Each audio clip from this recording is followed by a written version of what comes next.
Hello beautiful people, చాలా మందికి చాలా డౌట్స్ వస్తున్నాయి. నిజంగా regional men sunscreen work అవుతుందా లేదా అని. గర్ల్స్ యూజ్ చేయొచ్చా, ఏమైనా చేంజెస్ వచ్చాయా, ప్రమోషన్ కదా రిప్లై ఇవ్వండి, ఓ ఇలా ఫుల్ ఆఫ్ క్వశ్చన్స్. సో మీకు 100% జెన్యూన్ రిప్లై ఇస్తా.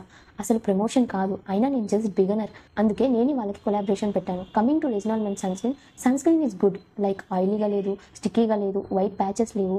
So good as per sunscreen. మనం నార్మల్ సన్ స్క్రీన్లో యూజ్ చేస్తాంగా, అలా యూజ్ చేయొచ్చు. మనకి ట్రెండింగ్లో ఉంటే రియల్గా చేంజ్ వస్తుందా ఇలా అని నేను అలానే తీసుకున్నా. ఒకటి కాదు, రెండు కాదు, 3 కొన్నా. 1 week completed, no change. 2 weeks completed, no change. అలానే 4 వీక్స్ ఏంటి, ఒక ట్యూబే కంప్లీట్ అయింది. 47 days అయింది, నో చేంజ్. సెన్సిటివ్ స్కిన్కి సెట్ అవ్వలేదంట. నాది ఆయిలీ యాక్ని ప్రో స్కిన్, నాకు సన్ స్క్రీన్గా ఓకే. అక్క నేను నిజంగానే తెల్లగైతే అక్క. ఇక చూడు తమ్మి, ఎండలో తిరిగి కమిలిపోయాను. ఇప్పుడు చూడు బర్రెపాల లెక్క తెల్లగా అవుతావు. సో నేను క్లియర్గా చెప్తున్నా, ఇలా కలర్ చేంజ్ అయిపోవాలి అని మాత్రం తీసుకోకండి. లేదులే మాకు జస్ట్ సన్ స్క్రీన్ ఒకటి చాలు ట్యాన్ అవ్వకుండా అంటే ఓకే, యూ కెన్ బై. ఇంకా ఏమైనా డౌట్స్ ఉంటే నన్ను ఫాలో చేసి కామెంట్ చేయండి. Finally thank you so much for huge response. Me support ఇలానే కావాలి. మరి నెక్స్ట్ వీడియోలో కలుద్దాం. బాయ్.